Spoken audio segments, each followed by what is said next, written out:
sedikit meluruskan menambahkan yang tadi Prof. Fahmi katakan. Ada tiga kejadian yang harus kita simpulkan memang pimpinan tertinggi waktu itu tidak niat. Tidak niat. Nomor satu, ketika audit hampir selesai, saya dipanggil di dalam ruangan sudah ada 2 menteri yang lain. Saya diperingati apakah audit akan diteruskan atau tidak. Saya mengatakan, Pak Presiden, Bapak sudah janji mau menghapus mafia. Jadi 2 menteri yang lain memberi peringatan, jangan terlalu keras sama mafia, nanti memukul balik. Saya ngotot dengan mengatakan Bapak sudah janji dan audit sudah mau selesai gitu. Itu satu. Yang kedua, kenapa? Seorang menteri bercerita bahwa dipanggil oleh Pak Luhut Panjaitan. Kemudian di sana sudah ada Novanto dan diminta untuk menghentikan audit itu. Itu pasti ada persekongkolan tingkat tinggi gitu. Nah, yang ketiga, ketika audit sudah selesai, kan ada peristiwa satunya Papa minta saham, satu lagi mau melaporkan ke KPK kan. Saya ditelepon oleh Presiden supaya menerima utusan dari beliau, namanya Teten Mas Duki. Nah, Teten menemui saya jam 9:30 malam, mengatakan yang laporan ke KPK ditunda dulu. Yang diurus sekarang adalah ke MKD. Jadi memang ada tahapan-tahapan yang nyata-nyata menghalangi proses itu. Sekarang adalah menjadi pertaruhan besar bagi pemimpin baru. Kalau betul-betul mau menyelesaikan ini, selesaikan. Dan jalannya banyak, apalagi sudah disiapkan segala macam oleh kejaksaan. Bring me to my knees.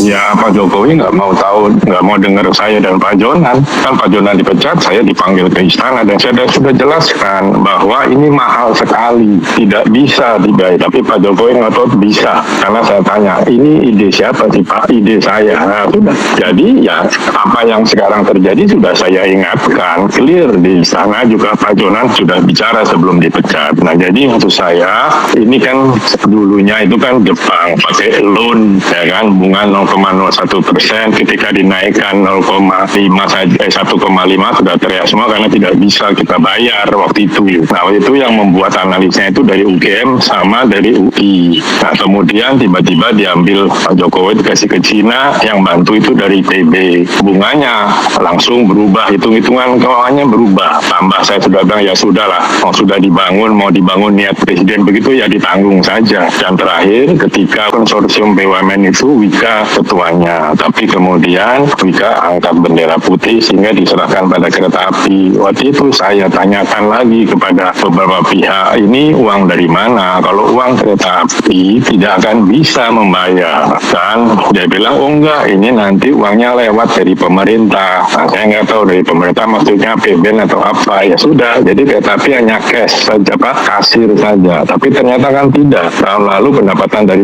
PTBA 6 triliun sudah diambil. Nah, nanti terus bagaimana? Nah, sekarang kalau keributan begini, ya saya setuju dengan Menteri Keuangan, yaitu urusannya Danantara, karena sudah diambil alih kan, kereta api ada di bawah Danantara. Nah, jadi saya juga sudah ingatkan bahwa ketika Sri Lanka tidak bisa bayar utang pelabuhannya diambil dan jadi pangkalan militer Cina di sana. Nah, kalau ini nanti tidak bisa bayar, apa Cina mau ambil? Enggak, mungkin Cina akan saya minta pelabuhan di Natuna misalnya. Apa kita mau kepikiran? Kan ini hal-hal yang sudah saya ingatkan, lalu kejadian. Terus gimana? Hari ini kan banyak pernyataan saya di YouTube, di mana muncul lagi. Itu sudah lama, dari 5 tahun yang lalu. Jadi ya enjoy saja, saya bilang. Bertanggung jawab Presiden kok. Mungkin masih ada sekarang Pak Luhut, coba tanya aja. Bayangkan, laporan PPATK tahun 2024 itu ada uang korupsi beredar 984 triliun, bukan 900 miliar ya. 1 tahun kekuasaan era Jokowi di periode terakhir, 1 tahun ada 984 triliun uang korupsi beredar. Itu sebayangkan betapa rusaknya Republik ini. Artinya hampir 30% dari APBN. Lo tahu siapa yang menggagalkan 3 periode? Namanya Megawati Soekarno Putri. Ketika Pak Jokowi menghadap kepada Bu Mega meminta restu untuk 3 periode, apa yang beliau bilang? Hati-hati Jok, ini melanggar konstitusi. rakyat akan melawan dengan sendirinya. Saya bukan fansnya Bu Mega. Saya orang yang dari dulu sering mengkritik Bu Mega, Mbak Puan, bahkan PDI Perjuangan. Tetapi pada situasinya saya mengerti bahwa benteng terakhir pada masa itu hanya Ibu Megawati. Kalau nggak ada Bu Megawati lolos itu 3 periode. Disitulah muncul, sebenarnya bukan muncul, mungkin ya nafsu itu sudah ada sejak awal. Ketika orang sudah diberikan kursi yang nikmat, ya kan, itu muncullah nafsu-nafsu manusiawi untuk terus menjabat. Ya, kalau Lukman mungkin belum pernah merasakan bagaimana rasanya menjadi seorang presiden ya, atau nggak usahlah presiden lah, lu jadi komisaris di sebuah perusahaan ya. Ya, semua kenikmatan lu dapat, gaji lu dapat, fasilitas lu dapat, segala macam lu di mana-mana dihormati orang, dipuji-puji orang. Terus kemudian mengerti, paham bahwa tahun depan lu harus mundur dan digantikan oleh orang. Apa yang terjadi? Post power syndrome. Rasa takut untuk kehilangan kekuasaan, rasa takut kehilangan manisnya kekuasaan. Ini sesuatu yang sifatnya manusiawi banget sebenarnya. Hanya orang-orang tertentu yang bisa menguasai diri supaya tidak masuk ke wilayah ini. Dan Pak Jokowi yang saya kira pada waktu itu sudah selesai dengan dirinya sendiri, ternyata belum, jauh daripada itu. Mulailah kebencian terhadap Bu Mega digaungkan dengan kata-kata mak banteng dan segala macam, bahwa Jokowi itu adalah boneka partai dan segala macam. Itu udah digaungkan di situ sesudah 3 periode itu ditolak oleh Bu Megawati. Saya ingat, dan ingat dibangunnya KIB pada waktu itu, Koalisi Indonesia Bersatu. Pak Jokowi mempromosikan siapa? Ganjar Pranowo, rambut putih, ingat nggak? Ya kan? Saya ingat banget pada waktu itu, saya pikir itulah sinyal. Ternyata saya baru mengerti di belakangan, itu adalah sebuah cara untuk menarik seorang Ganjar Pranowo dari PDI Perjuangan dan menempatkannya sebagai calon presiden di Koalisi Indonesia Bersatu. Tujuannya apa? Menghancurkan yang namanya Megawati Soekarno Putri dengan partainya PDI Perjuangan. Untungnya Ganjar Pranowo itu seorang yang loyal dan setia, tidak terpengaruh. Dari situ saya mengerti karakternya, ya kan. Gagal 3 periode, Ganjar hancur PDI Perjuangan. Ini sebenarnya adalah kepanikan yang dilakukan oleh seorang Pak Jokowi ketika dia tidak berhasil menuju apa yang dia inginkan. Makanya keluar kata-katanya Andi Wijayanto pada waktu itu, yang sekarang lagi viral, ya kan. Kalau bisa mengalahkan saya sekarang ini, Anda hebat. Kita akan tunjukkan kehebatan itu di hadapan seorang Jokowi Dodo. Thank you, Pak. Pembukaan sebuah klaim yang mengguncang. Selamat datang pendengar sekalian, kembali bersama kami dalam pembahasan mendalam yang akan mengulas satu topik paling kontroversial dan menyita perhatian publik belakangan ini. Topik kita kali ini sangat berat, menyentuh isu kepercayaan, integritas, dan nama baik seorang pemimpin negara kita. Berita dan klaim. Halo Sobat Politik, selamat datang kembali di channel Fakta Politik. Ada satu hal yang akhirnya tak bisa lagi dihindari oleh Joko Widodo atau biasa disebut sebagai Jokowi. Sebelum kita membahas pernyataan berani dari mantan pejabat KPK, jangan lupa teman-teman untuk berikan komentar dan subscribe channel kita agar tidak ketinggalan informasi menarik yang kita sampaikan. Hari ini kita akan membahas pernyataan berani dari mantan pejabat KPK yang justru dipecat karena ia tetap jujur dan tidak mau diam melihat ketidakadilan. Kisah ini bermula dari tes wawancara kebangsaan atau TKW yang melanda ratusan pegawai KPK pada tahun 2021 lalu.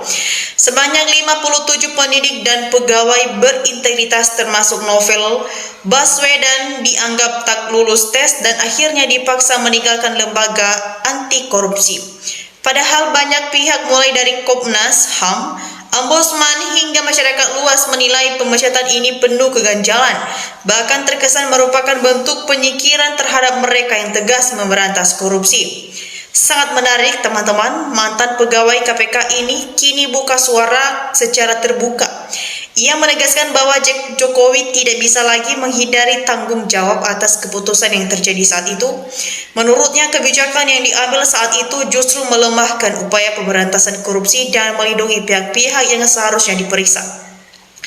Keberanian pasti akan terungkap dan tidak ada lagi yang bisa lari dari kenyataan, ujarnya dengan tegas.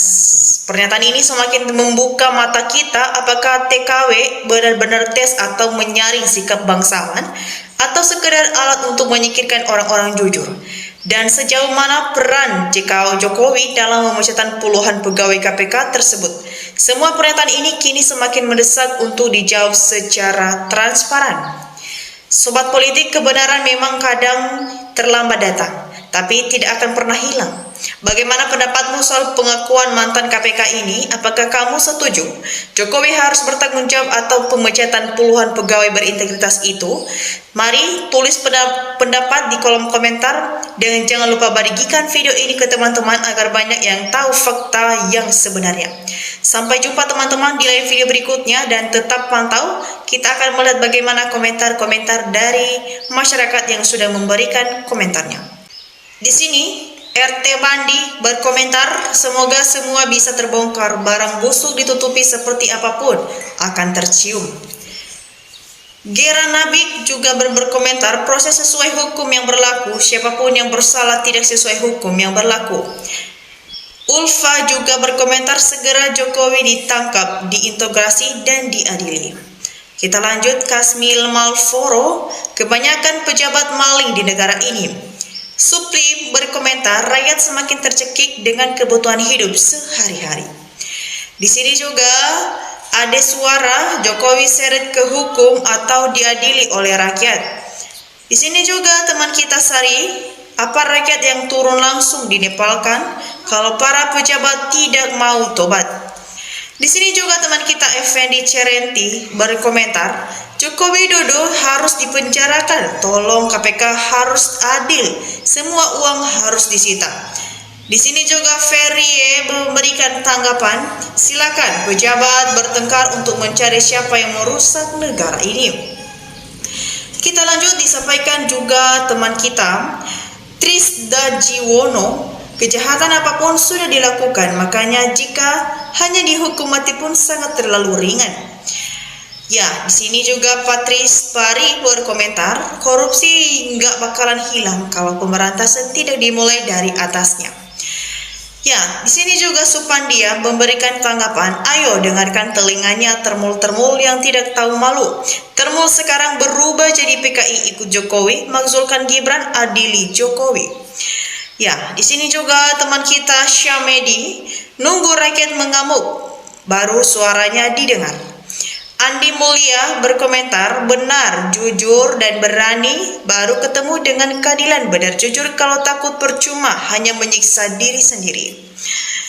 Di sini juga teman Hadi Hadani, itulah cobaan paling berat bagi pejabat kalau sudah duduk di lingkaran kekuasaan. Cobalah luar biasa ada uang, banyak uang, ayu banyak uang, ganteng, banyak terus anak cucu biar nggak sengsara jadinya di Jumpang. Ya, Tato Sungtani juga berkomentar, ide segala urusan disampaikan oleh Presiden supaya tidak berani membantah. Ya, di sini juga netizen Muhammad Ju memberikan komentar, jadi kapan nih Jokowi bisa ditangkap? Sudah banyak kasus korupsi yang asalnya dari Jokowi. Tadi yang ditangkap orang katanya melakukan korupsi, bukan yang menyuruhnya korupsi, yaitu Jokowi. Disampaikan juga teman kita Sulastri, semoga ini tidak terjadi. Kalau benar, ayo polisi dan KPK jangan gemoy, harus tegas. Kita lanjut juga teman-teman, disampaikan Agus Herianto, udah Jokowi korupsi kenapa atuh nggak ditangkap kok pada meneng baik. Sri Nuryati berkomentar, semoga benar adanya ayo bersatu hancurkan pengkhianat mati pun syahid. Kita lanjut, di sini juga Sri Ridwan Simun, semoga mendapatkan hukuman yang setimpal dunia akhirat, amin. Kita lanjut, Zubbi berkomentar, hanya bongkar sana bongkar sini percuma saja, tetap akan begini-begini saja Indonesiaku tanpa ada penggerakan dan tindakan, atur waktunya. Kita lanjut, disampaikan oleh Bahari, pejabat yang maling uang rakyat cepat dieksekusi. Ayo rakyat gerakan adil para koruptor pencuri uang rakyat itu. Kita lanjut, disampaikan oleh teman kita Syabudi, kalau pernyataan ini benar-benar terjadi, maka negara semakin hancur, rakyat kecil semakin sengsara. Ya, bagaimana teman-teman semua, bagaimana tanggapan kalian mengenai isu polemik yang sudah kita saksikan ini dan tanggapan dari masyarakat yang sudah memberikan tanggapannya? Mari untuk memberikan analisis kita di kolom komentar, dan saya pamit undur diri. Salam demokrasi.